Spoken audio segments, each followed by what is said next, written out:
Hello students, हमारे इस channel RBS physics को आप सब्सक्राइब करें और बेल आइकन दबाएं और अधिक से अधिक शेयर करें। हम लोग इसके पहले करंट इलेक्ट्रिसिटी पढ़ी और उस करंट इलेक्ट्रिसिटी में हम लोगों ने पोटेंशियोमीटर पढ़ा, वोल्टमीटर, मीटर्स पढ़े, म्यूटेशन ब्रिज पढ़ा और उसके बाद विद्युत धारा का चुंबकीय प्रभाव। चुंबक के बारे में हम लोगों को पहले से जानकारी है कि चुंबक किसी भी लोहे के टुकड़े को या चुंबकीय सुई को अपनी ओर आकर्षित करता है। अगर हमारे पास कोई भी चुंबक का एक टुकड़ा हो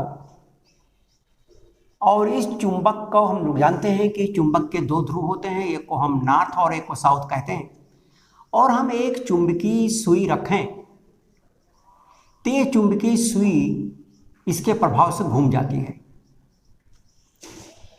इसका मतलब ये कि चुंबक है वो अपने चारों तरफ एक बल क्षेत्र पैदा करता है, एक बल लगाता है, और अपने चारों तरफ जो यह बल लगाता है इसे हम चुंबकीय क्षेत्र कहते हैं।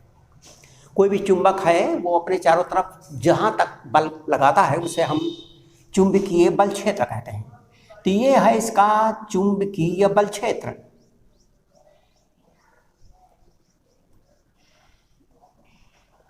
अब चुंबकीय बल क्षेत्र जहाँ तक रहेगा, अगर वहाँ कोई भी चुंबकीय पदार्थ या चुंबकीय सुई या दूसरा चुंबक रखा जाए तो इसको प्रभावित करेगा। तो ये जो चुंबकीय क्षेत्र है ये केवल चुंबकीय वस्तु या चुंबक को ही प्रभावित करता है। लेकिन ऑरस्टेड ने एक प्रयोग करके देखा कि यदि किसी भी तार में विद्युत प्रवाहित की जाए और उसके पास चुंबकीय सुई रखी जाए तो ये चुंबकीय सुई भी घूम जाती है। सामान्यतः चुंबकीय सुई उत्तर दक्षिण दिशा में रहती, लेकिन जैसे इसके अंदर धारा प्रवाहित करते हैं, ये कुंजी है, जैसे कुंजी लगा देते हैं वैसे इसमें धारा बहती है और धारा बहते ही ये चुंबकीय सुई घूम जाती है।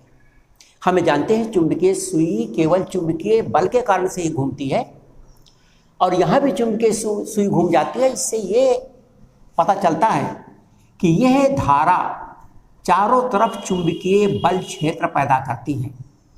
अपने चारों तरफ ये चुंबकीय बल पैदा करती है, चुंबकीय बल लगाती है, एक चुंबकीय बल क्षेत्र पैदा करती है। तो ये जो चुंबकीय बल क्षेत्र है ये धारा के कारण पैदा होती है। जैसे ही हमने स्विच को ऑफ कर दिया, ये चुंबकीय सुई पर लगने वाला बल खत्म हो गया और चुंबकीय सुई का घूमना बंद हो गया। अपनी जगह चुंबकीय सुई घूमकर पुनः चली गई और ये जो चुंबकीय बल लग रहा था खत्म हो गया। इसका मतलब ये चुंबकीय जो बल पैदा हो रहा था वो इस विद्युत धारा के कारण से हो रहा था। तो एक बात स्पष्ट हो गई कि जब भी विद्युत धारा चलती है, हम जानते हैं विद्युत धारा चलने का मतलब है कि विद्युत आवेश चलता है। तो जब भी विद्युत आवेश चलता है तो वो चुंबकीय क्षेत्र पैदा करता है। अब वो कितना चुंबकीय क्षेत्र पैदा करता है, किस दिशा में पैदा करता है, क्योंकि चुंबकीय क्षेत्र भी एक तरह से सदिश राशि है, इसलिए उसकी भी अपनी एक दिशा होती है।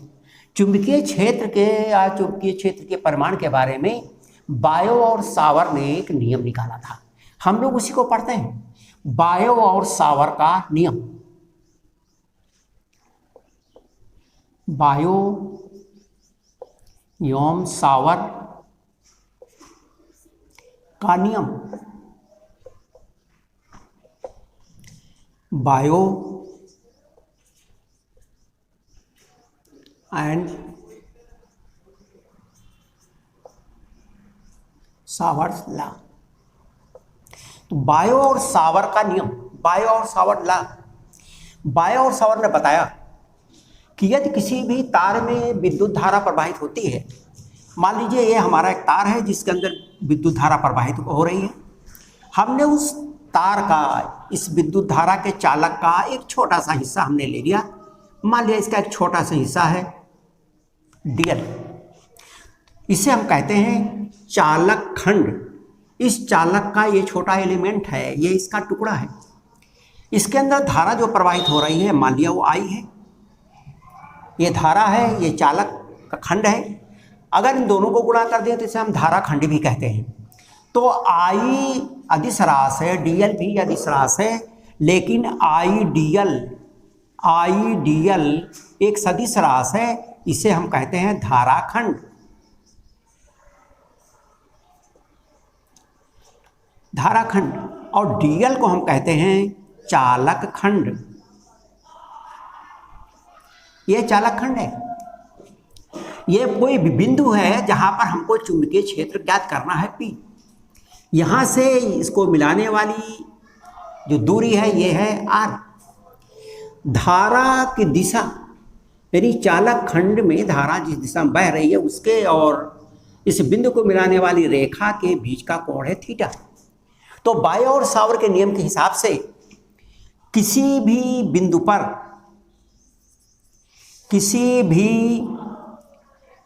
पर चुंबकीय क्षेत्र, किसी भी बिंदु पर चुंबकीय क्षेत्र dB नंबर 1 धारा के अनुक्रमानुपाती होता है। धारा के अनुक्रमानुपाती होता है। धारा के अनुक्रमानुपाती, धारा के अनुक्रमानुपाती। नंबर 2 चालक खंड के अनुक्रमानुपाती। चालक खंड के अनुक्रमानुपाती।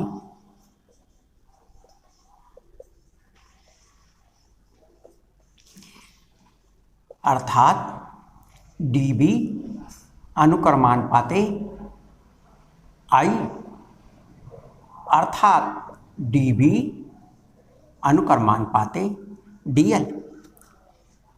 नंबर 3 चालक खंड को उस बिंदु से मिलाने वाली दूरी के वर्ग के व्युत्क्रमानुपाती।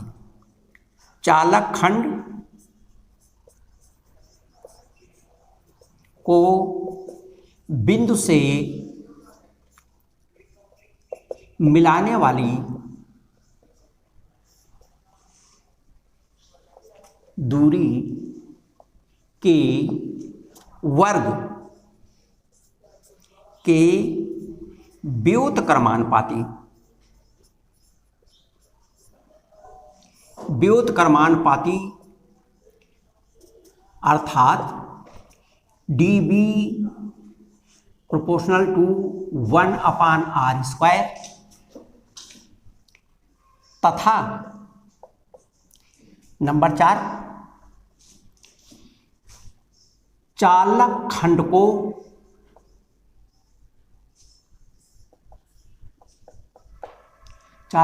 को बिंदु से मिलाने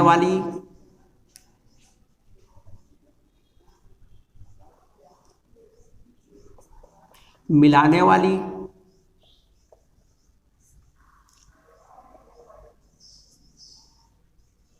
रेखा यौम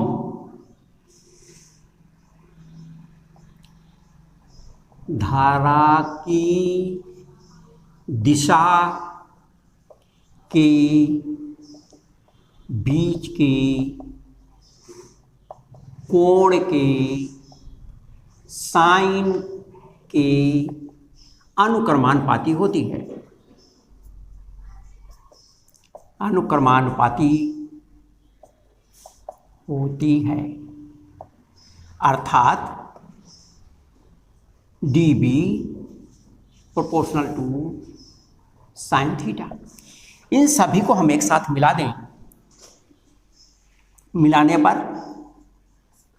एक साथ मिलाने पर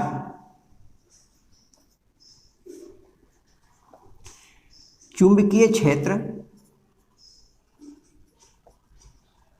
dB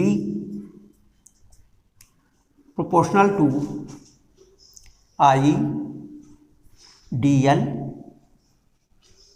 sign theta upon r², या dB इक्वल टू एक constant μ0/4 pi ideal sine theta upon r square, जहां म्यू जीरो निर्वात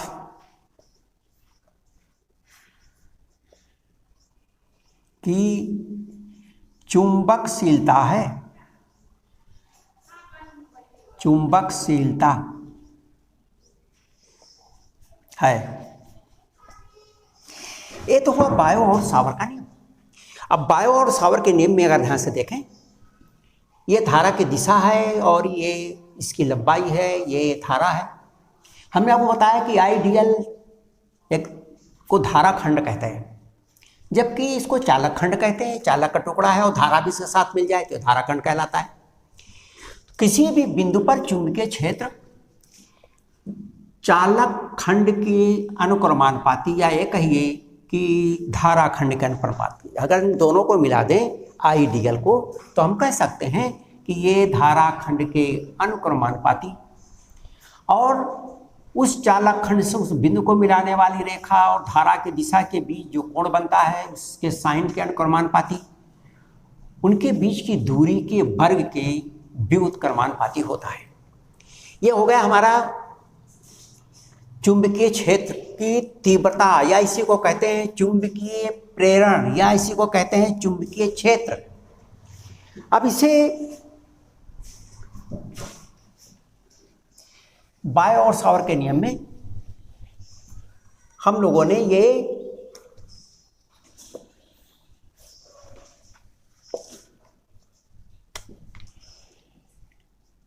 जो B है इसको चुंबकीय क्षेत्र कहते हैं। डीबी इसलिए लिखा कि छोटा चुंबकीय क्षेत्र, चालक खंड है, छोटा टुकड़ा, इसलिए उसको डीबी लिखा।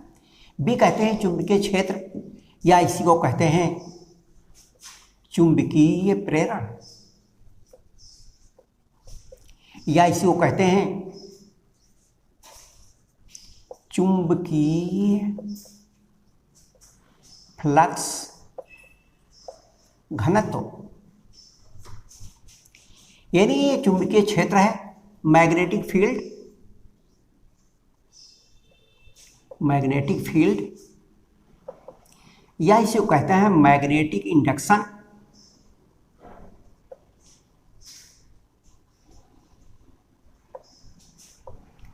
या इसी को कहते हैं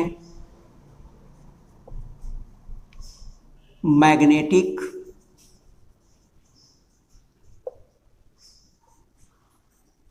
फ्लक्स डेंसिटी।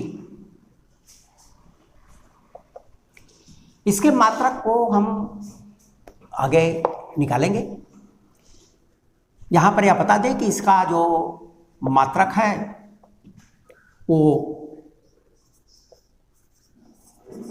टेस्ला है, या इसी को वेबर प्रति मीटर स्क्वायर भी कहते हैं। बाकी जो एसआई पद्धति का इसका मात्रक है, आगे हम लोग जब पढ़ेंगे तो आगे इसको हम लोग स्वयं भी निकालेंगे। अब यहाँ पर जो हम लोगों ने अभी बायो और सावर का नियम निकाला है, आप ध्यान से यहाँ देखें कि जो चुंबकीय क्षेत्र की तीव्रता है, ये चूंकि सदिश राशि है, इसलिए इसकी दिशा क्या होगी। हम लोगों ने देखा कि ये चालक है हमारा, और इस बिंदु पर हमने निकाला धारा की ये दिशा है, तो यहाँ पर चुंबकीय क्षेत्र की दिशा क्या होगी। वास्तव में इसका पता लगाने का सबसे आसान तरीका है, हम अपने हाथ को, दाहिने हाथ को, हथेली को फैला दें। हमारा जो अंगूठा है वो धारा की दिशा में हो, उंगलियां उस बिंदु की तरफ हो जहाँ पर चुंबकीय क्षेत्र ज्ञात करना है, तो हथेली का जो लंब होगा वही चुंबकीय क्षेत्र की दिशा होगी।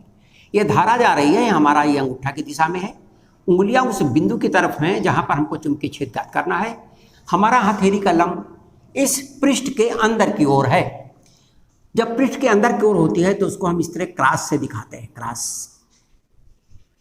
यानी अंदर की ओर, पृष्ठ से अंदर की ओर,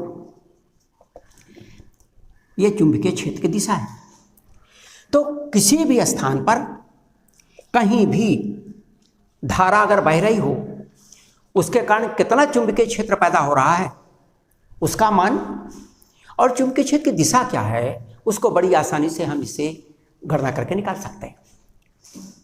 ये तो हो गया बायो और सावर का नियम। अभी ये जो हम लोगों ने चुंबकीय क्षेत्र निकाला, ये चुंबकीय क्षेत्र हमने किसी एक चालक खंड के द्वारा निकाला, एक छोटा चालक खंड है उसके द्वारा निकाला।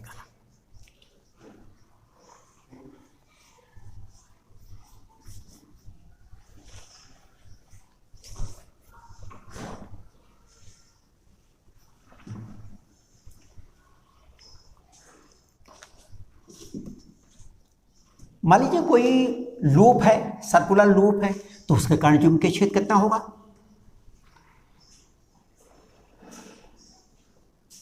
वृत्तीय लूप के कारण चुंबकीय क्षेत्र, मान लीजिए ये चुंबकीय,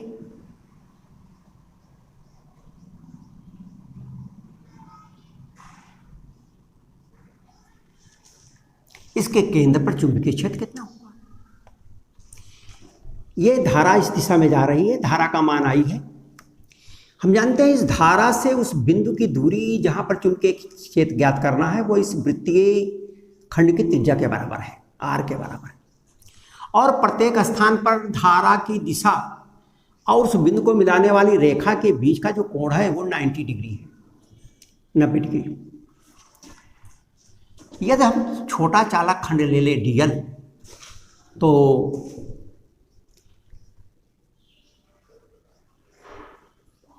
लूप के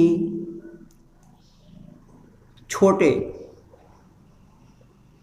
खंड द्वारा केंद्र पर चुंबकीय क्षेत्र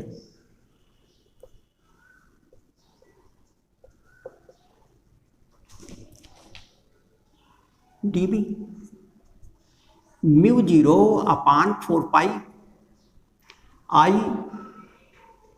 dl sin 90/r²।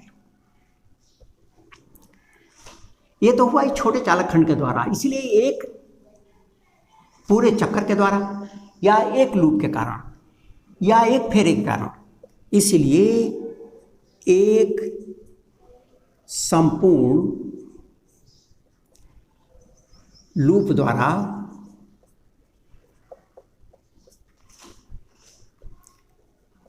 केंद्र पर चुंबकीय क्षेत्र B ये बराबर हो जाएगा μ0/4π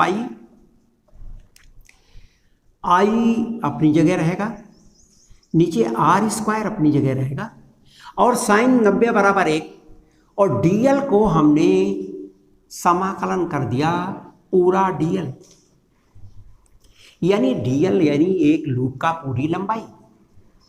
तो ये आपका आ जाएगा μ0/4π I 2πr/r²।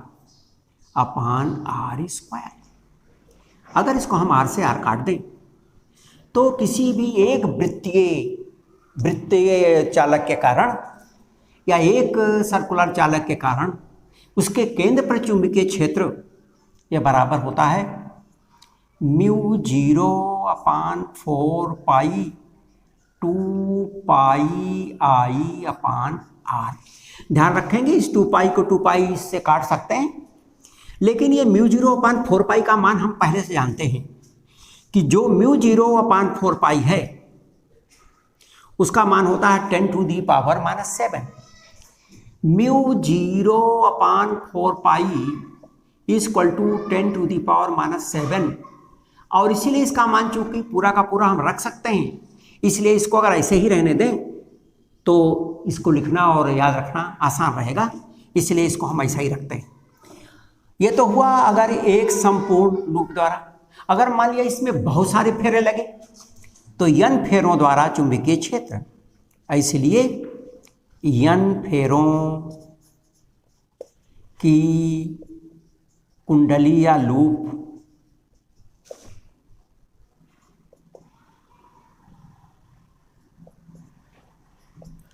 केंद्र पर चुंबकीय क्षेत्र μ0 upon 4 2 pi n I upon r Tesla.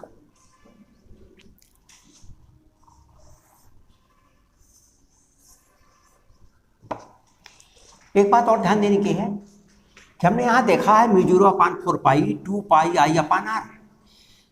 धारा तो अलग कर दें, ये 2 पाई क्या चीज है?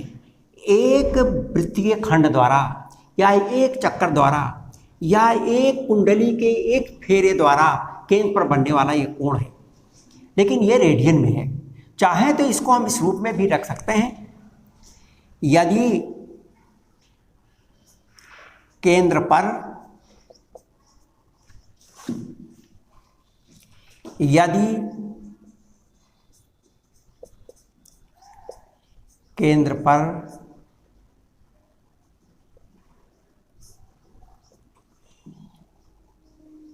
चालक द्वारा बनने वाला कोण बराबर अल्फा हो तो B equal to μ0 upon 4 pi alpha I upon r, जहां अल्फा रेडियन में है।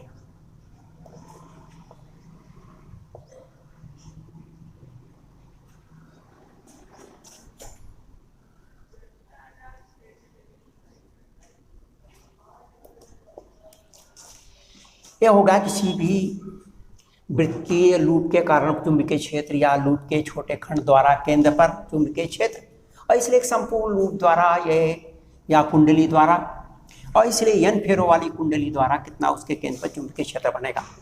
इसमें ध्यान रखने की बात यह है कि धारा इधर से जा रही है या धारा एंटी क्लॉकवाइज है, घड़ी की सुई की उल्टी दिशा में हो तो वो चीज नॉर्थ पोल होगा, उसके पीछे साउथ पोल होगा। ध्यान रखें कि एंटी क्लॉकवाइज अगर धारा बह रही हो, एंटी क्लॉकवाइज, तो जो मैग्नेटिक फील्ड पैदा होगी उसका सामने वाला भाग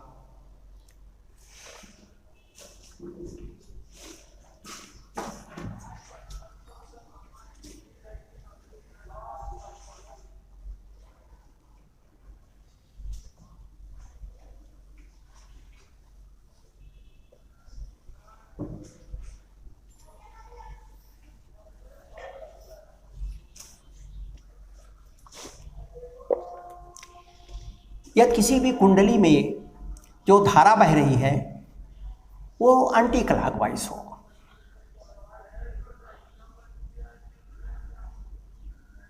धारा यदि इस दिशा में बहे, हमारे सामने धारा इस दिशा में जा रही हो तो ये नॉर्थ पोल होगा, इसके पीछे साउथ पोल होगा। और अगर ये धारा उल्टी दिशा में बह रही है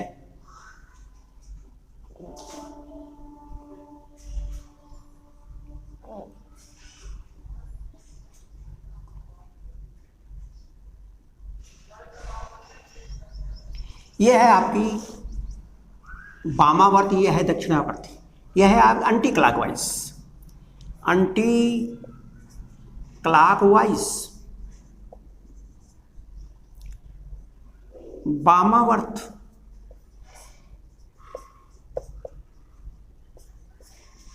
इसमें धारा की दिशा दक्षिणावर्त है, क्लॉकवाइज घड़ी की सुई की दिशा में।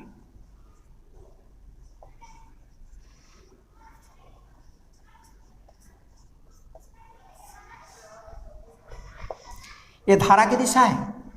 धारा की दिशा जब एंटी क्लॉकवाइज होती है तो वो सिरा नॉर्थ होगा, इसके पीछे वाला साउथ होगा।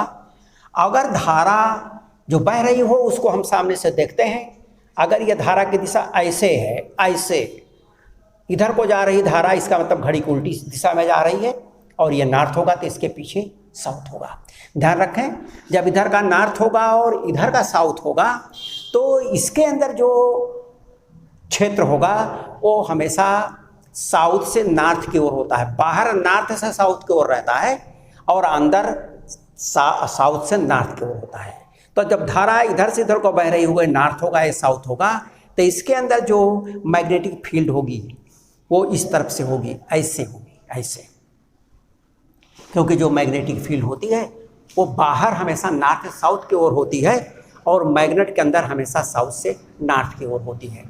ध्यान रखेंगे, जो भी चुंबकीय क्षेत्र है उस चुंबकीय क्षेत्र की सबसे बड़ी विशेषता है कि किसी भी चुंबकीय क्षेत्र में जो चुंबकीय क्षेत्र को हम प्रदर्शित करते हैं क्षेत्र रेखाओं द्वारा, बल रेखाओं द्वारा, जैसा हमने विद्युतीय क्षेत्र में पढ़ा, अगर इसका ये नॉर्थ है और इसका ये साउथ है तो नॉर्थ से साउथ की ओर जाती हैं ये क्षेत्र रेखाएं, इस तरह से,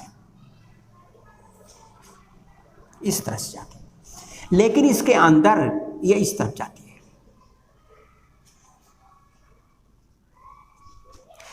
तो मैग्नेट के अंदर साउथ से नॉर्थ और बाहर नॉर्थ से साउथ। ध्यान रखेंगे, चुंबकीय बल रेखाएं ये बंद वक्र होते हैं। विद्युतीय बल रेखाएं बंद वक्र नहीं होती। विद्युतीय बल रेखाओं में या विद्युतीय बल क्षेत्र को प्रदर्शित करने के लिए जो हम बल रेखाएं खींचते हैं उसमें अगर ये धन आवेश है तो इसकी बल रेखाएं बाहर के लिए निकलेंगी। ध्यान रखिए, ऐसे। आगे ऋण आवेश है या नहीं कोई मतलब, जाते जाते जहाँ इनका प्रभाव खत्म हो जाएगा वहाँ खत्म हो जाएंगी। ये सदैव जब निकलेंगी तो लंबवत ही निकलेंगी, इनके बीच में 90 अंश का कोण होगा। लेकिन यहाँ ऐसा नहीं है, इनके बीच में 90 अंश का कोण नहीं है। यहाँ पर 90 अंश का कोण नहीं बनता, ये किसी भी कोण पर निकलती है। ये हमेशा बंद वक्र होते हैं, जबकि यहाँ पर ये खुला वक्र है। इसी तरह अगर ये ऋण आवेश होता तो ऋण आवेश की तरफ बल रेखाएं बाहर से आती, इस तरफ से ये बल रेखाएं आती।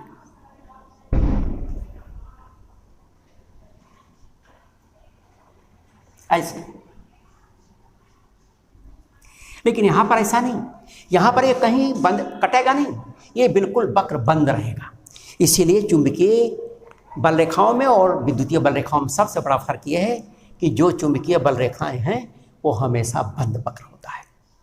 चुंबक के अंदर साउथ से नॉर्थ, चुंबक के बाहर नॉर्थ से साउथ। इसलिए यहाँ पर जो चुंबकीय बल रेखाएं जा रहेंगी इस कुंडली के अंदर, साउथ है तो अंदर को इधर को जाएंगी। इसके अंदर जो चुंबकीय बल रेखाओं की संख्या होगी इस डायरेक्शन में होगी, इस तरफ को जा रही होगी।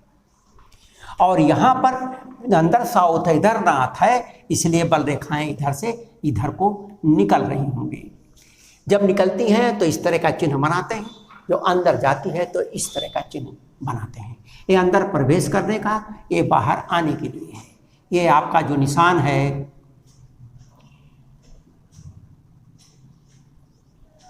अंदर की ओर,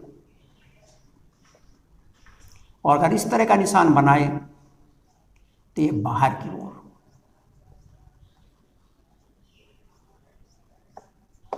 ये चुंबकीय क्षेत्र के निकलने, आने और जाने की दिशा का द्योतक है। कहीं भी अगर इस तरह का निशान बना होगा तो हम जान लेंगे कि चुंबकीय क्षेत्र किधर को किस दिशा में है। बस अब तो इतना ही। आप अधिक से अधिक शेयर करें, इसे लाइक करें।